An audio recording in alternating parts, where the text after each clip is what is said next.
Hey, good morning to everybody. Happy Wednesday. It's Daryl here. It's bright and freaking early. It's 4 a.m. here in Connecticut on the East Coast. Okay, I was flipping through the channels just average afternoon yesterday, sometime probably afternoon, and I came across the January 6th hearings. Now, I usually, I'm interested in them. I usually read the summaries the next day, what went on. And this caught my attention immediately. I'm wondering if it also, you guys out there, if it caught yours too. I don't know if it was Cassidy Hutchinson and her demeanor. As soon as I saw her on the TV, I stopped and I started listening to her. And just after about, I don't know, maybe 45 minutes of her testimony, I was just sitting there with my jaw dropped open, my mouth open. Unbelievable. We all knew this stuff happened. We all knew the general idea of Trump making up this thing about the big lie about the election and everything that kind of went on that day with him giving that speech in front of the Capitol and everything. But to hear this woman, this Cassidy Hutchinson, she's a dedicated Republican, right? She's similar to Liz Cheney. She's a real Republican that cares about the country. These kind of people I could actually respect. I could actually have a conversation with. As I watched this, it reminded me of back on January 6th when I saw what was happening. It's one of those moments where I think about the people that are still supporting this man. And I just don't know if I could even keep up any kind of civil relationship with them. People that are supporting this lunatic. For any of you that don't know, the testimony is, and right after it, I went on Facebook. Right, this was about 1 or 2 yesterday afternoon, and most of the people were talking about Roe v. Wade and everything there. I have about 1,200 friends on Facebook, and almost all of them were talking about that. They hadn't seen what had happened, what was happening on the in the hearings.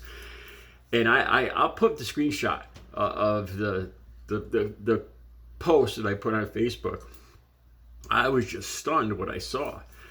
And then I see all the stories this morning. It's a huge story. It's I mean, granted, the R.V. Wade, the whole Supreme Court thing going on now is a big story. But what happened yesterday, it just blew up. So it wasn't just me. It's astounding. It's amazing that we had this lunatic. I mean, for those of you that didn't see it, like I said, she's a dedicated Republican, but she cares about the country. She cares about our democracy. She saw what happened on January 6th. Her office is like what, maybe 30 feet from the Oval Office. She was Mark Meadows' aide. Mark Meadows' office is right next door to the Oval Office. They're all down, they showed the setup, one hallway. So she was right there with Trump, with everybody. She testified in particular about Trump's demeanor, about throwing, after he heard Attorney General Barr's testimony that, in his opinion, the election was not stolen. He threw his plate at the wall, and there was a White House porter, cleaning up the smashed porcelain dish, and apparently it was drowned heavily in ketchup. There was ketchup all over the wall. She testified to this. There's a particular part they're talking about this morning where Trump is in the Beast, the presidential vehicle, and she testifies that he wanted to go and lead this mob at the Capitol. Now, what exactly, I'm trying to picture what he would have done when he got there. I imagine he would have stood at the back and cheered him on. I can't picture Trump's big butt trying to fit through a broken window. That makes me laugh. I know it's a horrific scene, but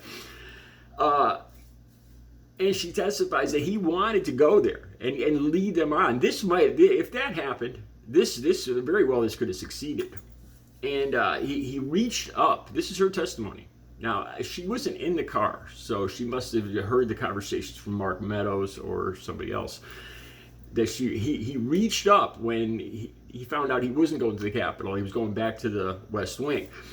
And he says, I'm the effing president. You're going to take me to the Capitol. And he reaches for the steering wheel. And the Secret Service agent says, no, you have to go back to the West Wing. And he goes for the driver's neck. That's her testimony. You guys probably already heard this. But so this morning I'm looking. I want to hear rebuttals. I want to hear what Trump supporters are saying about this. How could they actually still support this guy? And of course, Donald Trump. Trump's response to this, it's the usual. He hardly knew her. You know, her office was 30 feet from the Oval Office, but he hardly knew. He wouldn't even recognize her. But even though he wouldn't hardly recognize her, he remembers. He says she wanted a job and she was dejected. He says the same exact thing. He says that she's a big phony. And here's the funny one. She's a leaker.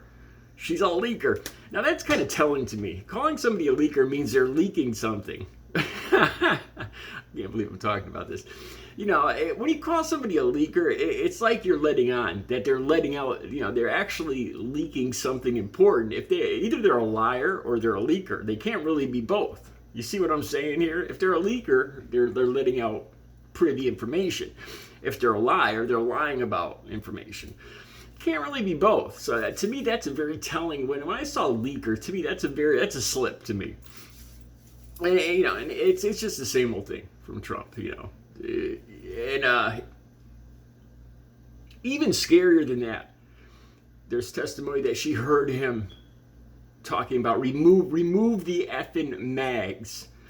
Now, at first, I had no idea what mags are. They're magnometers. I think I'm saying that right. Those are the metal detectors. Apparently, these guys were armed to the teeth with sharpened flagpoles, bear spray, body armor. I can't remember the rest of it. This is just the people that went through the mags to get in to hear the speech. A lot of the people didn't even go in. So a lot of these people stayed holding on to whatever they were, these objects. Trump wanted to remove the metal detectors because he said they don't want to hurt me.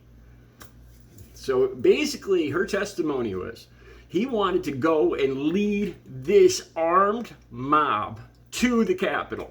And the whole thing about Pence, that Pence deserved it, what was coming to him. Wow, man, you know, this is something you'd expect from a freaking mob boss or a third world country. The fact that this guy might be allowed to ever run even for dog catcher scares the hell out of me. I don't think he should ever be allowed to run for anything because even if he loses, he can't handle losing, obviously. So win or lose, if this guy gets into any race, Trump gets into any election in the future, it's going to turn into another situation like this. And he's more than likely, him and his cronies are going to learn from their mistakes. And next time he might actually succeed. I can't believe there are still people supporting him. So on the conservative pages on my app, Flipboard, I went and I had to check it out because I want to see what the people's responses are. And a couple of them were saying, well, how could, you know, they were theorizing the physics of how it must be a lie because how could he reach to grab the steering wheel from the back of a limo? I don't know. I don't know where he was sitting. I mean, he could have been, you know, he could have been sitting in the front seat, the back. I don't know where he was sitting. I don't know the logistics of it. They refuted, you know, as usual, they're refuting a lot of this stuff, but it's just overwhelming. This guy Trump is a lunatic and should never have been put in control of the country. I can't believe, I got to just leave you guys with this one last thing. Lauren Boebert won her primary. Unbelievable. I talked about this yesterday. I honestly think I can't believe people would vote for somebody so ignorant. Another interesting story. I'll put the link down to this. Dr. Oz tried to insult Federman, John Federman, and he posted a meme of the dictionary, jurisdiction, and he put John Federman in between like jurisdiction and jury. it basically showed. I'll put the screenshot up on my community page. It basically kind of shows that he doesn't know how the alphabet works. He had two JU words, and they were out of order. And then he put John Federman in between them. And if you don't know what John Federman is, I love this guy. He's kind of like a big, tough Democrat, which is something we could really use right now in Pennsylvania. And Federman sent back a thing with a screenshot of just the word clown to Dr. Oz. I'll put the links down below. Hey, I'm sorry if this video is a little disjointed. I just wanted to give you my take on... if you missed the hearings yesterday, you missed something spectacular. I just happened to luck out and click on it right as it was going on. And it was horrifying, amazing, unbelievable. You'll see all the stories today. All the links will be down below so you can check it out yourselves. Have a great Wednesday.